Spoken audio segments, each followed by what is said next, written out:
Shalom, salam berkat dari kami untuk pendengar sekalian. Saat ini pendengar akan diberkati dengan program Hari Ini Harinya Tuhan bagian yang ke-8.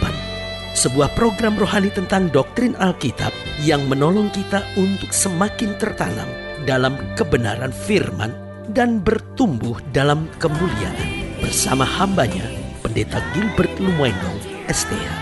Banyak orang merasa doktrin Alkitab sebagai sesuatu yang membingungkan. Tetapi tahukah saudara bahwa doktrin Alkitab intinya adalah memahami Alkitab dengan benar, dengan pemahaman yang sistematis, sehingga kita terus dapat tertanam di dalam kebenaran firman, sehingga kita terus bertumbuh di dalam kemuliaan Allah. Buka hati saudara sekalian untuk menerima berkat-berkat firman-Nya hari ini. Allah yang kita sembah adalah Allah yang sabar.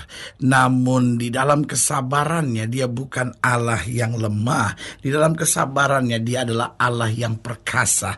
Karena kalau kita pelajari dalam Alkitab, kita akan menemukan beberapa hal penting tentang Allah. Yang pertama, bahwa dia adalah pahlawan yang memberi kemenangan. Ingat Zefanya 3 berkata apa? Tuhan Allahmu ada di antaramu sebagai pahlawan yang memberi kemenangan. Dia bergirang karena engkau dengan sukacita. Berarti diingatkan kepada kita, betul dia sabar, betul dia berlimpah kasih setianya, tetapi dia ada di tengah-tengah kita sebagai pahlawan yang berjuang, yang membela kita dan mempertahankan kemenangan bagi kita. Haleluya. Yang kedua, dia Allah yang sabar, namun dia bukan Allah yang lemah. Karena kita belajar dalam Alkitab, kita jumpai dia adalah gunung batu tempat perlindungan kita. Artinya ketika kita dalam bahaya, ketika kita ada dalam masa-masa yang sukar, lalu kita bersandar kepada Tuhan, kita bergantung pada Tuhan, kita ada di dalam Tuhan, kita selalu dilindungi dari yang jahat. Sehingga Alkitab bahkan berkata, satu utas rambutmu pun tidak akan jatuh ke tanah tanpa seizin Tuhan. Haleluya. Bahkan yang ketiga kita pelajari, dia bukan hanya pahlawan yang memberi kemenangan, dia bukan hanya gunung batu tempat perlindungan kita, tetapi dia juga adalah pembela kita yang selalu memberi kepastian. Karena itu Alkitab berkata dia sekarang naik ke sorga, duduk di sebelah kanan Allah yang menjadi pembela buat kita. Artinya karena Tuhan yang membela kita, iblis tidak bisa mengintimidasi hidup kita lagi, masalah tidak bisa menekan hidup kita lagi. Kalau Tuhan yang membela kita, dipimpinnya kita dari kemenangan lepas pada kemenangan untuk dapat berjalan dalam kemuliaan-Nya. Haleluya. Berarti saudaraku, kita dapat ambil kesimpulan bahwa Allah kita memang Allah yang sabar. Dia bukan Allah yang lemah, karena dia adalah pahlawan yang memberi kemenangan. Dia adalah gunung batu tempat perlindungan kita. Dia juga adalah pembela kita yang selalu memberi kepastian. Dan yang keempat, dia juga adalah benteng pertahanan, kubu pertahanan yang dapat dipercaya. Artinya saudaraku yang kasih dalam Tuhan, dalam situasi apapun, kadangkala manusia sudah tidak bisa dipercaya lagi, tetapi tetap Tuhan adalah benteng pertahanan kita yang dapat dipercaya.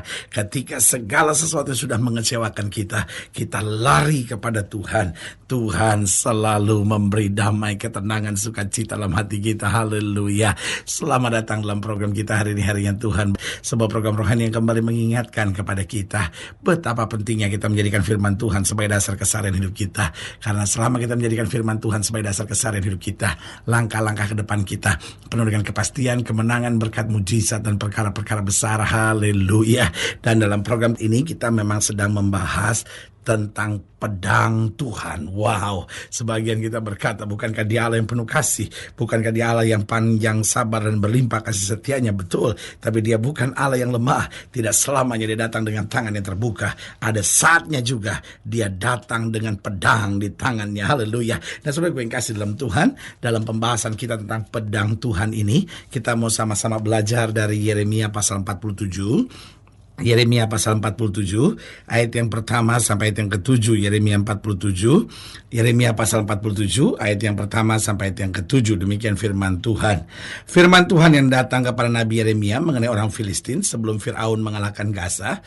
Beginilah firman Tuhan. Lihat, Air yang meluas mengamuk dari utara, menjadi sungai yang membanjiri negeri serta isinya, kota serta penduduknya. Manusia akan berteriak dan seluruh penduduk negeri akan meratap, mendengar bunyi derap kuku kudanya, mendengar derak-derik keretanya, kertak-kertuk rodanya. Para ayah tidak lagi berpaling menoleh kepada anak-anak, sebab tangan mereka sudah lemas, oleh karena telah tiba harinya untuk membinasakan semua orang Filistin dan melenyapkan bagi Tirus dan Sidon setiap penolong yang masih tinggal. Sungguh Tuhan akan membinasakan orang Filistin, yakni sisa orang yang datang dari pulau Kaftor. Gaza telah menjadi gundul, Askelon telah menjadi bungkam. Hai Asdod, sisa orang Enak, berapa lama lagi engkau menoreh-noreh diri? Pedang Tuhan, berapa lama lagi baru engkau berhenti? Masuklah kembali ke dalam sarungmu, jadilah tenang dan beristirahatlah. Tetapi bagaimana ia dapat berhenti? Bukankah Tuhan memerintahkannya ke Askelon dan ke tepi pantai laut? Kesanalah ia menyuruhnya. Saudaraku yang kekasih dalam Tuhan, jelas kepada orang Filistin, kepada orang Gaza, Alkitab berkata pedang Tuhan diperintahkan untuk datang kepada mereka. Berarti tidak selamanya Tuhan datang dengan tangan yang terbuka sambil berkata, "Mari kamu yang letih lesu dan berbeban berat, aku akan memberi kelegaan kepadamu." Ada saatnya juga dia datang dengan pedang untuk menyelesaikan segala sesuatunya dan menjadikan segala sesuatunya dalam rencana dan kehendaknya. Pertanyaannya, kalau Allah mau mengerjakan segala sesuatu dalam rencananya, kenapa dia perlu datang dengan pedang? Yang pertama saya pelajari, dia datang dengan pedang untuk memotong pohon yang tidak berbuah. Alkitab berkata bahwa pohon yang tidak berbuah akan dipotongnya. Saudaraku yang kasih dalam Tuhan, Tuhan menghendaki kehidupan Kristen yang berbuah. Karena apa? Karena Tuhan merencanakan hal yang dahsyat dalam hidup kita. Tuhan berkati hidup kita, Tuhan bela hidup kita, Tuhan kerjakan mujizat dalam hidup kita.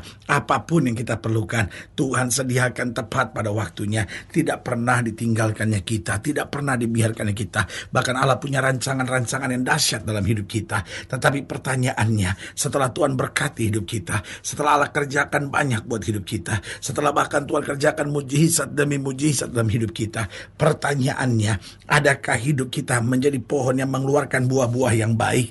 Alkitab berkata seperti dalam Galatia pasal 5, ada buah-buah roh, kasih, damai, sukacita, sejahtera, dan segala sesuatu yang baik tersebut. Nah, saudaraku yang kasih dalam Tuhan, tetapi kenyataannya banyak kita menyebut diri kita Kristen, banyak kita menyebut diri kita sebagai orang-orang yang terima banyak berkat Tuhan, tetapi hidup kita tidak berbuah. Alkitab berkata barang siapa yang tidak berbuah akan dipotongnya dan dilemparkannya ke dalam api. Berarti dia datang dengan pedang untuk memotong pohon yang tidak berbuah. Saudaraku yang kasih dalam Tuhan, mari kita jadi orang-orang yang sadar bahwa Tuhan sudah buat banyak dalam hidup kita. Mari kita berbuah, mari kita jadi berkat, mari kita menyatakan kasih kemurahan Tuhan. Lewat apa? Lewat kenyataan-kenyataan buah roh yang keluar dari dalam hidup kita, sehingga orang lain dapat menikmati sukacita, damai, sejahtera, kasih, kuasa Tuhan melalui kehidupan kita. Yang kedua saya pelajari, dia datang dengan pedang untuk apa? Yang pertama, untuk memotong pohon yang tidak berbuah. Yang kedua, Alkitab berkata dia datang dengan pedang untuk membersihkan pohon yang sudah berbuah. Karena Alkitab berkata yang tidak berbuah dipotongnya, tetapi yang sudah berbuah dibersihkannya. Tujuannya apa? Supaya lebih dahsyat buahnya.